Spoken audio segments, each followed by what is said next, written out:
Bangladesh captain Nazmul Hossain শান্তর যাবতীয় ব্যস্ততা মিরপুরের হোম ক্রিকেটে। তবে ফিল্ডিং নিয়ে এই ব্যস্ত শান্ত তো থাকার কথা ছিল উইন্ডিজে, খেলার কথা ছিল টেস্ট সিরিজ ওয়েস্ট ইন্ডিজের বিপক্ষে। আপাতত যাবতীয় ব্যস্ততা ফিল্ডিংটা নিয়ে হলো। শান্ত নিশ্চয়ই তাকিয়ে আছেন ওয়ানডে সিরিজের দিকে।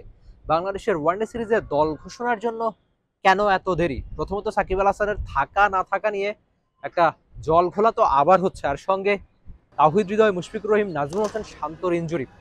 সেই ইনজুরি কতখানি সেটা হয়তো সময় বলে দিবে, কিংবা তাদের তিনজনের কতজন স্কোয়াডে থাকেন সেটাও হয়তো সময় বলে দিবে। তবে ইনজুরিতে ভোগা এই তিন ক্রিকেটারের জন্য অপেক্ষা করছে বাংলাদেশ, এজন্যই দল ঘোষণা করতে এতটা দেরি।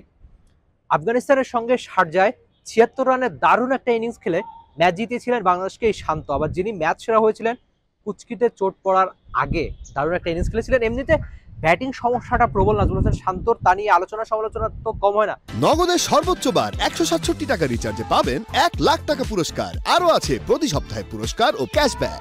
তবে বাংলাদেশ ক্যাপ্টেন বাংলাদেশের জন্য ইম্পর্টেন্ট, তার ক্যাপ্টেন্সিটার জন্য অবশ্যই বাংলাদেশ যদি নতুন একজন ক্যাপ্টেনের খোঁজে থাকে তবে সেটা মেহেদী হাসান মিরাজ হতে পারে, কিন্তু শান্তর ক্যাপ্টেন্সিটা অবশ্যই বাংলাদেশ ফুটবে তা বলাই যায়। ওয়ানডে সিরিজে বাংলাদেশ ক্যাপ্টেন খেলতে পারবেন কিনা, মানে নাজমুল হোসেন শান্তর যাওয়া হবে কিনা, তার জন্যই আপাতত অপেক্ষা করছে বাংলাদেশ ক্রিকেট বোর্ড। এই জন্য স্কোয়াডটা দিতে এত দেরি। আর এর আগে আপনারা হয়তো জানেন যে মুশফিকুর রহিমের চোট আর তার সঙ্গে যুক্ত হয়েছে তাওহিদ হৃদয়ের চোট। তাদের দুজনের জন্য অপেক্ষা করছে একই রকম বাংলাদেশ ক্রিকেট বোর্ড। আর সাকিব আল হাসান, তিনি আসলে বাংলাদেশের ক্রিকেটার এখন কম, তার যেহেতু দেশের মাটিতে তার খেলা হচ্ছে না, তার অপেক্ষা আপাতত বিদেশে কখন সিরিজ হয়, কখন আবার তার খেলাটা হয়। টেস্ট ক্রিকেটটাকে সম্ভাব্য বিদায় তিনি বলে দিয়েছেন, আবার নিজ মুখে কানপুরে বলেছেন যে আন্তর্জাতিক টি-20-তে তিনি নিজের শেষটা দেখে ফেলেছেন বাংলাদেশের জার্সিতে।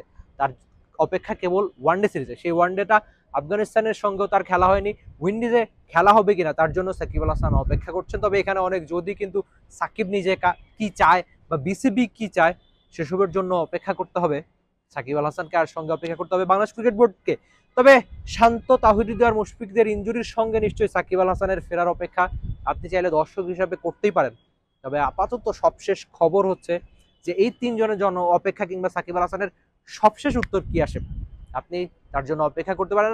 তবে আসল যে চাওয়াটা একজন দর্শক হিসেবে আপনার হয়তো থাকবে, সেটা হচ্ছে মাঠে ক্রিকেটে বাংলাদেশ জাতীয় ক্রিকেট দল যেন ভালো ক্রিকেটটা খেলে। এমনিতে টেস্টে সাম্প্রতিক ফর্মটা আমাদের ঠিক নেই, পাকিস্তানের ইতিহাস গড়ে এসে ইন্ডিয়াতে খুব একটা ভালো ক্রিকেটটা খেলতে পারেনি। দেশের মাটিতে মিরপুরের হোম ক্রিকেট কিংবা ওই চট্টগ্রামে হয়তো বাংলাদেশ ভালো ক্রিকেটটা খেলতে পারেনি সাউথ আফ্রিকার সঙ্গে। তবে এই ওয়েস্ট ইন্ডিজে সবসময় বাংলাদেশ টেস্ট ক্রিকেটটা একটু ভোগে, সেই ভোগাটা আর একটু লম্বা হবে কিনা দ্বিতীয় টেস্টে সেটাও হয়তো জানা যাবে। আর ওয়ানডে সিরিজ যদি বাংলাদেশ ভালো ক্রিকেটটা খেলে খুব একটা অবাক নিশ্চয়ই আপনি হবেন না। তবে আপাতত অপেক্ষা সাকিব আল হাসান কিংবা ইনজুরিতে থাকা ওই তিন ক্রিকেটারের জন্য। ক্রিকেটেও যে কোনো গল্প বা যে কোনো ঘটনা, যে কোনো নিউজ জানতে অবশ্যই আপনি চোখ রাখবেন দেশের একমাত্র স্পোর্টস চ্যানেল টি স্পোর্টসে। আপাতত বিদায় নিচ্ছি, নিশ্চয়ই দেখা হয়ে যাবে আপনার সঙ্গে অন্য কোনো ক্রিকেটীয় গল্পে। Rifat Emil, T sports, Dhaka. For more updates, subscribe to our YouTube channel and click on the bell icon. Follow us on Facebook and Instagram. Download T Sports app to enjoy exciting games and highlights. Visit tsports.com.